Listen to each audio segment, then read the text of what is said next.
प्यारे बच्चों नमस्कार। नीट की तैयारी कर रहे सारे बच्चों का हार्दिक स्वागत है।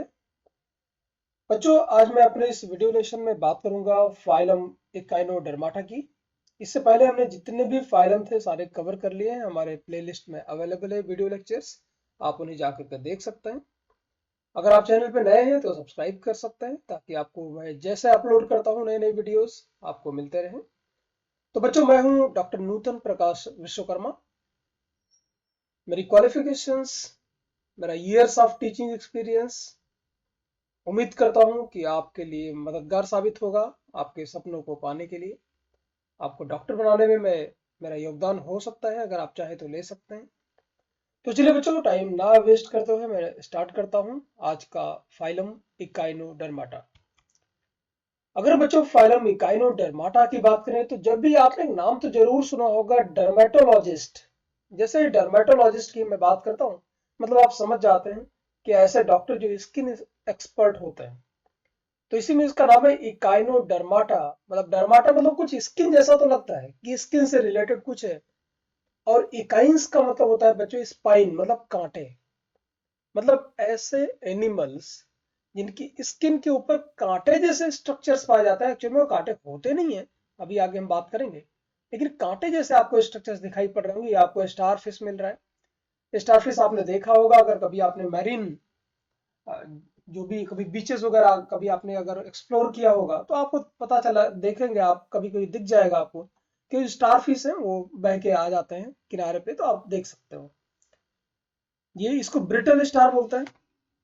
ये आपका सी अर्चिन है और इसको हम सी कोकम्बर बोलते हैं या होलोथूरिया बोलते हैं। तो ये सारे जितने भी एनिमल्स आपको दिखाई पड़ रहे हैं इन सब के ऊपर क्या होगा, छोटे से स्पाइंस जैसे स्ट्रक्चर, आपको कांटे जैसे स्ट्रक्चर दिखाई पड़ेंगे। और इन्हीं लिए इसीलिए इस फाइलम में आने वाले ये ऐसे सारे एनिमल्स को हम फाइलम एकाइनोडर्माटा में रखते हैं। पहली बार यहाँ पर एक और जब हम फाइलम एकाइनोडर्माटा की बात करते हैं बच्चों तो पहली बार एक घटना हुई जिसे बोलते हैं ड्यूटेरोस्टोमेट। एक और होता है जिसे बोलते हैं प्रोटेरोस्टोमेट या प्रोटोस्टोमेट।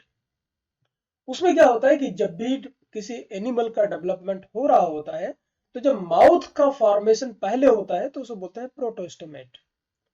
लेकिन जब कभी ऐसा हो कि पहले एनस का फॉर्मेशन हो और माउथ का बाद में हो तो ऐसी घटना को बोलते हैं ड्यूटेरोस्टोमेट। अभी तक हमने जितने भी फाइलम पढ़े वो सारे के सारे एनिमल्स थे प्रोटोस्टोमेट। और पहली बार आप देख पाओगे कि ड्यूटेरोस्टोमेट का फॉर्मेशन हुआ है।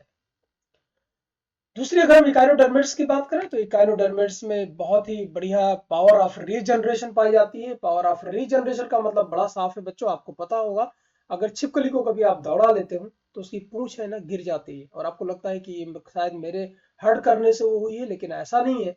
वो उसका एक मैकेनिज्म होता है जिससे वो अपने आप को बचाती है। क्योंकि उसकी पूंछ जब गिर जाती है तो उसमें हलचल होती है, हिलती डुलती रहती है, तो जो भी प्रेडेटर होगा तो उसका दिमाग पूंछ की टेल की तरफ चला जाएगा और ऐसे में वो भाग जाएगी, स्किप कर जाएगी। तो ये एक मैकेनिज्म उसने उसको नेचर ने दे रखा है कि वो रीजनरेट, बाद में जो टेल है बच्चों वो रीजनरेट हो जाती है। तो ऐसे ही अगर हम बात करें इकाइनोडर्मेट्स की तो उसमें एग्जांपल अगर स्टारफिश का हम ले लें तो स्टारफिश की जो आर्म आपको दिखाई पड़ रहे होंगे, 5 आर्म है। तो इसमें ये आर्म्स अगर कट जाए, अगर ये आर्म्स कट जाते हैं, मान लो यहां से कट हो गया तो थोड़े दिनों के बाद ये आर्म वापस से रीजनरेट हो जाएगा, ये आर्म वापस बन जाएगा। ये कट जाए तो ये आर्म्स वापस से बन जाएंगे। एक और घटना मैं आपको बताता हूं यहाँ पे, इविसरेशन। इविसरेशन का मतलब बड़ा सिंपल है। विसरेशन मीन्स को अगर आप यहां से थोड़ा सा करें तो यहां पर देखो लिखा रहा है विसरा। आप देखते होंगे जब भी किसी की डेथ होती है, अननेचुरल हो या मर्डर या कुछ भी हो, ऐसा कोई सस्पेक्ट ऐसा डेथ हो जाती है तो आप लोग न्यूज में देखते होंगे कि उसका विसरा जो है वो सुरक्षित रख लिया गया है, लैब को भेज दिया गया है। तो इसका मतलब बड़ा सिंपल है बच्चों, विसरा का मतलब हुआ इंटरनल ऑर्गन्स। तो ई विसरेशन मतलब जो इंटरनल ऑर्गन्स है उससे रिलेटेड कुछ है। तो ये करता क्या है, एक डिफेंस मैकेनिज्म है। जैसा आपको अभी मैंने थोड़ी देर पहले बताया कि कभी जो लिजर्ड है, छिपकली है, उसको कोई प्रेडेटर दौड़ाता है तो उसकी पूंछ ऑटोमेटिक कट के गिर जाती है और वो जो प्रेडेटर है उसका दिमाग उसकी तरफ चला जाता है और वो ऐसे में भाग जाती है। ऐसे अगर आप ऑक्टोपस की बात करें तो ऑक्टोपस भी ऐसा करता है कि जब भी उसको कहीं पर खतरा लगता है कि कहीं डेंजर है, तो क्या करता है, एक ब्लू कलर की इंक छोड़ देता है उस जगह पे। तो उस जगह पे जो पानी है वो मटमैला हो जाता है, धुंधला हो जाता है। तो ऐसे में जब मटमैला हो जाएगा पानी, तो जो प्रेडेटर होगा उसको कुछ दिखाई नहीं पड़ेगा थोड़ी देर के लिए, और ऑक्टोपस भाग जाएगा, है ना। तो एक डिफेंस मैकेनिज्म है एनिमल्स का अपने आप को बचाने के लिए। ऐसे ही कुछ एनिमल्स हैं जिनके अंदर ये डिफेंस मैकेनिज्म पाया जाता है। स्पेशली अगर मैं बात करूं सी कुकुम्बर की, ये सी कुकुम्बर की ओरिजिनल पिक्चर नहीं है। सी कुकुम्बर को देखोगे तो ऐसे दिखता है, ये देखो, ये है सी कुकुम्बर। लेकिन यहां पर आप देख सकते हो, ये आप व्हाइट जैसा आपको कुछ दिखाई पड़ रहा है। इसका मतलब इसको जब भी कभी कोई खतरा लगेगा, इसके पास कोई प्रेडेटर इसके नजदीक आएगा, तो अपने आप को बचाने के लिए अचानक से अपने एनस के थ्रू ये इंटरनल ऑर्गन्स को बाहर फेंक देगा। तो जैसे ही बाहर फेंकेगा तो जो प्रेडेटर है वो तो घबरा जाएगा, सोचेगा भाई ऐसे पहले तो नॉर्मल था, अभी ये क्या हो गया। ऐसे में उसका दिमाग जैसे ही डाइवर्ट होगा थोड़ा सा, ऐसे में ये भाग जाएगा। तो एक डिफेंस मैकेनिज्म है। इविसरेशन मींस अपने इंटरनल ऑर्गन को बाहर निकाल देना, और बाद में उसको जब डेंजर खत्म हो जाए तो वापस अंदर ले लेने को हम बोलते हैं इविसरेशन। तो आइए बच्चों, और भी हम बात करते हैं इकाइनोडर्मेटा के बारे में। इसके जो हैबिटेट की अगर हम बात करें तो ये एक्सक्लूसिव मैरीन है। मतलब इसके एनिमल सिर्फ और सिर्फ मैरीन में पाए जाएंगे, सी वाटर में पाए जाएंगे, बाकी आपके फ्रेश वाटर में नहीं पाए जाएंगे। अब तक जितने भी हमने फाइलम पढ़े हैं उनमें से पहला फाइलम है एकाइनोडर्मेटा। इसके अलावा याद करिए एक फाइलम और बताया था मैंने, इसको बताया था टीनोफोरा। तो टीनोफोरा और इकाइनोडर्मेटा के जो भी एनिमल्स होते हैं वो सारे के सारे क्या होते हैं, एक्सक्लूसिव मैरीन होते हैं। इनको आप नोट करके रख लो, ये बहुत इंपॉर्टेंट क्वेश्चन हो सकता है नीट के लिए। और जनरली ये पाए जाते हैं समुद्र के एकदम तलहटी में, बॉटम में पाए जाएंगे, और बहुत ही धीमे धीमे चलते हैं। ठीक है।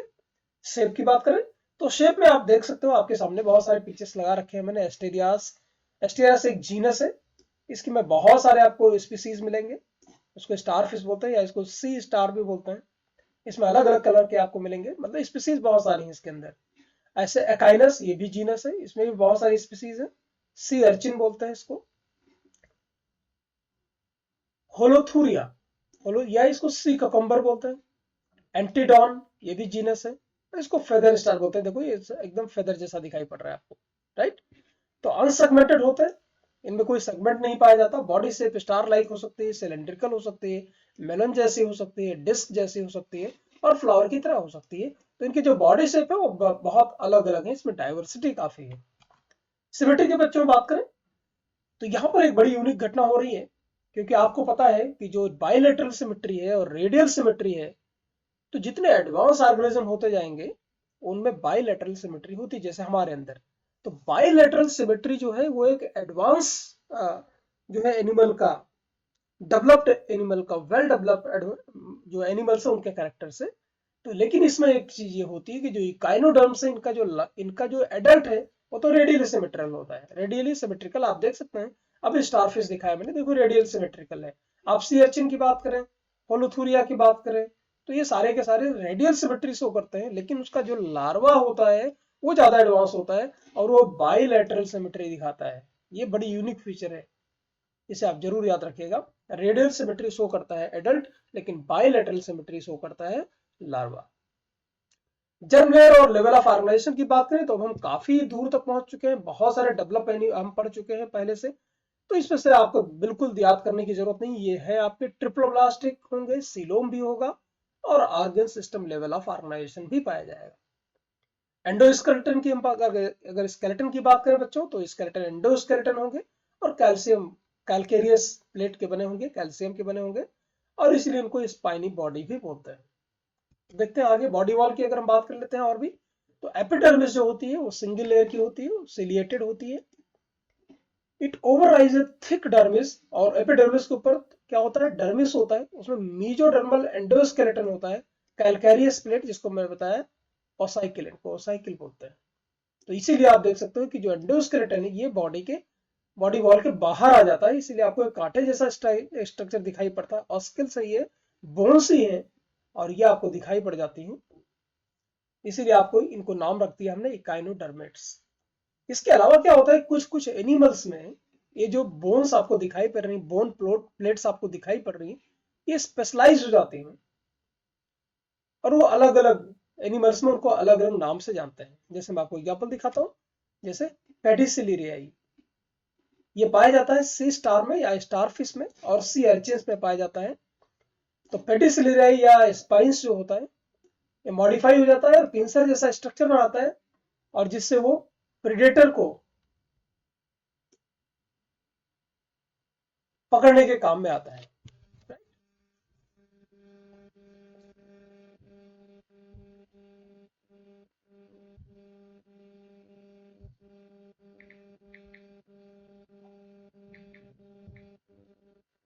ठीक है, तो ये जो प्रेडेटर आई मीन जो स्टारफिश है, तो इसी के जो स्पाइंस है ये थोड़े से क्या हो गए मॉडिफाई, और मॉडिफाई होने के बाद में उन्हीं पेडिसिलियाई या स्पाइंस को हम बोल देते हैं कुछ केसेस में, स्पाइंस को क्या बोलेंगे, पेडिसिलियाई, पेडिसिलियरी।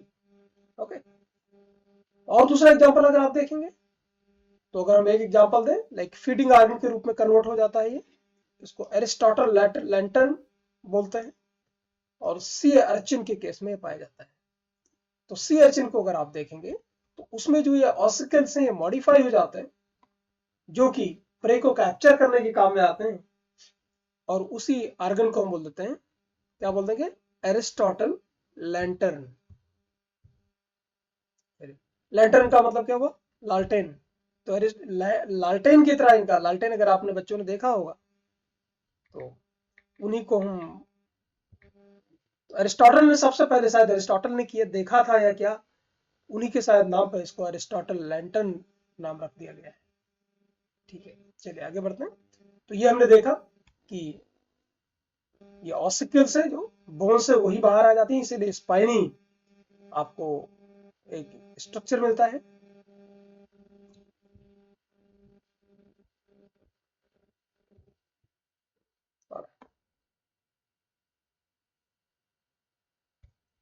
और ये और भी काम करेगा, ये क्या काम करेगा कि ये कभी कभी देखोगे कि जो पेडिसिलिया है ये काम क्या करता है, ये स्किन के ऊपर ये थोड़ी सी ये क्लीनिंग का काम भी करता है। अगर डर्ट वगैरह इकट्ठा हो जाती है ना, क्योंकि जमीन के क्या होता है, समुद्र के नीचे तलहटी में रहता है, तो वहां पे डर्ट वगैरह भी आ जाती है।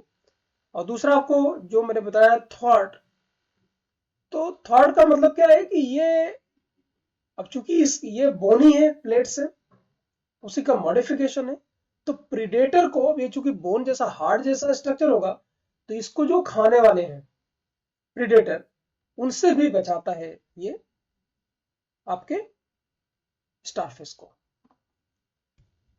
चलिए, अगर आप देखना चाहें, इसके पिक्चर्स को देखना चाहें, तो आप देख सकते हैं, ये आप देख सकते हैं, ये आपको ऊपर की साइड में जो स्पाइंस है वो मॉडिफाई हो गए हैं या ऑसिकल्स मॉडिफाई हो गए हैं, और ये इस तरह से स्ट्रक्चर बना रहे हैं, इसको पेडिसिलरी बोलते हैं।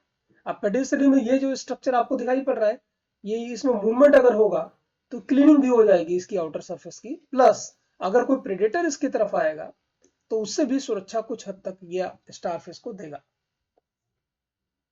और अगर स्टारफिश की हम बात करें बच्चों, तो अगर आप देखेंगे इसका दो सरफेस है, वेंट्रल सरफेस और डॉर्सल सरफेस। तो डॉर्सल सरफेस पे इसका एनस होता है, ये देखो, और वेंट्रल सरफेस पे इसका माउथ होता है। तो माउथ होगा वेंट्रल में होगा और डॉर्सल में होगा एनस। और यहाँ पर एक आपको एक फनल जैसा स्ट्रक्चर दिखाई पड़ेगा, ये देखिए, इसको बोलते हैं मेड्रिपोराइट। यहाँ पर देखिए मेड्रिपोराइट, जिससे पानी जो है ये इसके अंदर जाएगा, वाटर। तो इसके पीने का सिस्टम अलग है वाटर का, तो आप ऐसे समझ सकते हो फनी के लिए कि ये वाटर जो ये अपने अंदर इंटेक करता है और मेड्रिपोराइट के थ्रू लेता है, और माउथ के थ्रू देखो ये वेंट्रल साइड पे है, उसके थ्रू फूड का इंटेक करेगा। ऑलराइट, चलिए आगे बढ़ते हैं।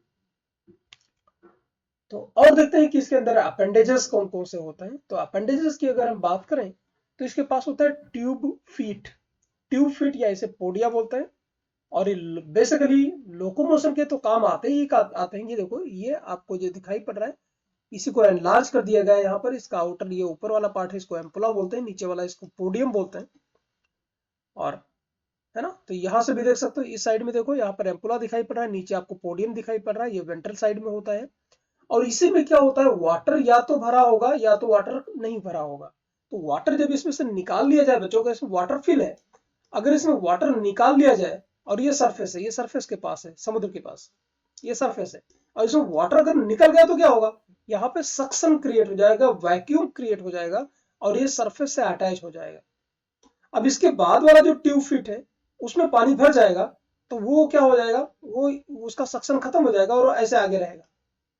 फिर ये सिलसिला ऐसे चलता रहेगा, पानी निकलता रहेगा, पानी दूसरे में भरता रहेगा। तो इस तरह से स्टारफिश पैरों की तरह, जैसे पैर से हम देखो कि पैर आगे बढ़ाते हैं, ऐसे में एक सिंक्रोनाइज एक मूवमेंट इनमें होगी कि पानी भरता रहेगा निकलता रहेगा। तो पानी जैसे ही निकल जाएगा सक्शन बन जाएगा, वो अपने आप को उस सरफेस पे होल्ड कर लेगा, फिर दूसरे वाले में पानी भर जाएगा। फिर ये इस तरह से क्या होता रहेगा, आगे ये चलता रहेगा, जैसे हमारे पैर चलते हैं ऐसे ही ट्यूब फूट के थ्रू चलता रहेगा ये। इसके अलावा एक काम और भी करता है कि मान लीजिए इसको कहीं कोई प्रे मिल गया, तो अगर कोई प्रे मिल गया, ये प्रे मिल गया, तो ट्यूब फीट के थ्रू ये इसको सक्शन कर लेगा, पकड़ लेगा, होल्ड कर लेगा और माउथ चूंकि वेंट्रल साइड में उसको खा लेगा। तो इसका मतलब ट्यूब फुट के थ्रू वो शिकार को भी पकड़ता है ना। अभी जो शेल अभी आपने पढ़ा होगा, मैंने यूनियो पढ़ाया था, या शीप इंडस्ट्री जो बताया था, उसके लिए बड़ा नुकसानदायक होता है। तो ये शीप है, मानो बड़ी गंदी सी शीप बनाई है मैंने, तो मान लीजिए सीप है, तो सीप के अंदर अपने आर्म घुसा देगा ये, और ट्यूब फीट की मदद से जो शीप है उसको ये सक्शन कर लेगा, उसको खींच लेगा, जैसे आपके घर में वैक्यूम क्लीनर होता है वैसे उसको खींच लेगा, सेल को तोड़ देगा। और पर्ल इंडस्ट्री को बहुत नुकसान पहुंचाता है ये, तो पर्ल्स के लिए नुकसानदायक है। ठीक है, so they are extended and retracted in hydraulic pressure of fluid and by contraction of their muscles और वगैरह और हाइड्रोलिक प्रेशर की मदद से वो सक्शन करता रहता है, वैक्यूम बनाता रहता है, और इसकी मदद से वो प्रे को भी खींच के खा लेता है, आई मीन शिकार को भी पकड़ के क्या कर लेगा, खा लेगा। ठीक है, अब इसके अंदर पाई जाती है कि वाटर वैस्कुलर सिस्टम, आपने पढ़ा होगा पोरीफेरा में, मैंने पढ़ाया था, उसमें पढ़ाया था वाटर कैनाल सिस्टम। कंफ्यूज मत करना, यहाँ पर प्रेजेंट है वाटर वैस्कुलर सिस्टम, या इसे एम्बुलैक्रल सिस्टम भी बोलते हैं। देखते हैं क्या है। तो ये सबसे इंपॉर्टेंट फीचर है, most distinctive feature of echinoderm, जो कि और किसी में नहीं पाया जाता है। Presence of water filled water vascular system with tube feet to help in locomotion. और ट्यूब फिट में जो पानी बताया था कि भर जाता है और खाली हो जाता है, वो इसी की वजह से होता है। किसकी वजह से, वाटर वैस्कुलर सिस्टम की मदद से होता है, और जिसकी वजह से जो एनिमल है वो क्या कर पाता है, लोकोमोशन कर पाता है, प्रे को कैप्चर कर पाता है, और फूड का ट्रांसपोर्ट भी कर पाता है, एक्सक्रीशन और रेस्पिरेशन में भी इसका योगदान होता है। अब परफोरेटेड प्लेट, एक प्लेट पाई जाती है, इसको मेड्रीपोराइड बोलते हैं, उसी की मदद से वाटर क्या होता है, एम्बुलैक्रल सिस्टम या वाटर वैस्कुलर सिस्टम में एंटर करता है। भी मैंने आपको दिखाया था पिक्चर, ये देख लो, ये आपका है मेड्रीपोराइड, है ना। तो मेड्रीपोराइड है, ये देखो, सीआई से सी प्लेट बोलते हैं, इसकी मदद से वाटर एंटर होगा। वाटर जब एंटर होगा तो देखिए यहाँ मैंने पूरा पाथ लिख रखा है, कंप्लीट पाथ। इस पिक्चर को और बेहतर तरीके से अगर हम यहाँ से समझे तो यहाँ से समझ सकते हैं। देखिए ये मेड्रीपोराइट है, यहाँ से वाटर इंटेक होगा, और उसके बाद ये जो ट्यूब पड़ रही है बच्चों, इसको बोलते हैं स्टोन कैनाल। स्टोन कैनाल से जब आप देखेंगे तो स्टोन कैनाल के बाद, है ना, स्टोन कैनाल के बाद ये आपकी ये पूरी की पूरी देखो, यहाँ से चली, ये देखो ये पूरी, ये स्टोन कैनाल है, राइट। स्टोन कैनाल के बाद जो वाटर पहुंचेगा वो पहुंचेगा रेडियल कैनाल में, इधर भी चला जाएगा, इधर भी चला जाएगा, इधर भी चला जाएगा, इधर भी चला जाएगा। ये सारी रेडियल कैनाल है, और रेडियल कैनाल के बाद ये आप देख सकते हैं, यहाँ पर जो ये रेडियल कैनाल है, इधर लगा हुआ है आपका, ये क्या दिखाई पड़ रहा है, ये आपका ट्यूब फीट है, राइट। और ये जो कनेक्टिंग लाइन है, पाइपलाइन है इसकी, इसको बोलते हैं बच्चों लैटरल कैनाल। और फाइनली वाटर पहुंच जाएगा ट्यूब फीट में। तो मेड्रीपोराइड से वाटर इनटेक होगा, पहुंचेगा स्टोन कैनाल में, स्टोन कैनाल से पहुंचेगा, वाटर डिस्ट्रीब्यूट हो जाएगा किसमें, रिंग कैनाल में, रिंग कैनाल से डिस्ट्रीब्यूट हो जाएगा छोटी छोटी लैटरल कैनाल में, और लैटरल कैनाल के बाद में फाइनली पानी पहुंच जाएगा ट्यूब फीट में। और ट्यूब फीट में जैसा बताया था कि इसमें एम्पुला होगा और पोडिया होगा या सकर होगा। ये देख लो, ये एक ट्यूब फूट का स्ट्रक्चर है। डाइजेस्टिव सिस्टम की अगर हम बात करें बच्चों, तो डाइजेस्टिव सिस्टम इनके अंदर बिल्कुल कंप्लीट होगा। आपको जैसा पहले बताया कि माउथ होगा वो अपर वेंट्रल साइड में होगा, और जो एनस होगा वो डॉर्सल साइड में होगा। डाइजेस्टिव सिस्टम इनकम्प्लीट होता है किसी किसी में, ये बहुत एक्सेप्शन है, ब्रिटेल स्टार, बाकी सब में complete digestive system, mouth, anus, आपको सब कुछ मिलेगा। तो इसमें आपको कुछ भी याद करने की जरूरत नहीं है। गैसेस एक्सचेंज की बात करें बच्चों, तो इसमें बहुत सारे जो अलग अलग एनिमल्स हैं उनमें गैस को एक्सचेंज, ऑब्वियसली ट्यूब फीड के थ्रू तो गैस एक्सचेंज होगा ही होगा, वो तो पहले ही बता चुका हूं मैं। लेकिन बाकी कुछ एनिमल्स में कुछ स्पेशल टाइप के अभी और भी आर्गन अवेलेबल होते हैं, प्रेजेंट होते हैं, तो उनका नाम देख लेते हैं क्या है। जैसे स्टारफिश में ब्रैंकी या पैपुली बोलते हैं, जिनकी मदद से गैस का एक्सचेंज होता है, ऑक्सीजन, कार्बन डाइऑक्साइड जो भी एक्सचेंज होता है। ब्रिटल स्टार में जेनेटल बर्सी बोलते हैं उसको। सी अर्चिन में उसको पेस्टोमियल गिल बोलते हैं। और सी ककम्बर में क्लोएका ट्रीज बोलते हैं। तो ये कुछ अलग से भी स्ट्रक्चर्स हैं जो कि गैस एक्सचेंज के लिए में अपना रोल प्ले करते हैं एकाइनोडर्मेट्स में। ये इंपॉर्टेंट है बच्चों, थोड़े बहुत नाम अगर आप याद कर सकें, उतना डीप में नीट में पूछता नहीं है, लेकिन फिर भी अगर आप याद कर सकें तो ये मेरे ख्याल से बढ़िया रहेगा। ट्यूब फीट तो बहुत इंपॉर्टेंट है। सर्कुलेटरी सिस्टम की बात करें बच्चों, तो इसमें ओपन सिस्टम पाया जाता है। इसका मतलब कोई भी आपको हार्ट वगैरह नहीं मिलेगा, कोई भी पंपिंग वेसल नहीं मिलेगी। एक्सक्रीटरी सिस्टम की अगर बच्चों बात करें तो ये भी कोई एक्सक्रीटरी सिस्टम यहाँ पे प्रेजेंट नहीं होता है। डिफ्यूजन के थ्रू ही नाइट्रोजनस वेस्ट है, ऑब्वियस है, सारे पानी में, तो अमोनोटेलिक होंगे, मतलब अमोनिया बॉडी से बाहर निकल जाएगा। तो यहाँ पर भी कोई अलग से सिस्टम नहीं है। नर्वस सिस्टम की बात कर रहे हैं बच्चों, तो नर्वस सिस्टम बड़ा ही सिंपल टाइप का होता है और लेस डेवलप होता है, ज्यादा डेवलप नहीं होता। उसको क्या करना है, इंक्लूडेड नर्व रिंग होगी और रेडियल नर्व होंगे, इसके पास नर्व रिंग मिलेगी और रेडियल नर्व होंगे, और कुछ बहुत सिंपल सेंस ऑर्गन मिलेंगे। इसके पास हेड और ब्रेन जैसा कुछ होता नहीं। रिप्रोडक्टिव सिस्टम की बात करें तो रिप्रोडक्शन हमेशा सेक्सुअल होगा, सेक्सेस सेपरेट होंगे, मतलब मेल और फीमेल हमेशा अलग अलग होंगे, मतलब यूनिसेक्सुअल होंगे। लेकिन आप किसी भी स्टारफिश को देखकर जब तक आप एक्सपर्ट नहीं तब तक आप बता नहीं पाओगे कौन सा मेल है और कौन सा फीमेल है। तो जो सेक्सुअल डाइमॉर्फिज्म होता है इस तरह से, मतलब जो क्लियरली आप देख सकते हो कि कौन सा मेल है कौन सा फीमेल है, ऐसा इसमें पाया नहीं जाता।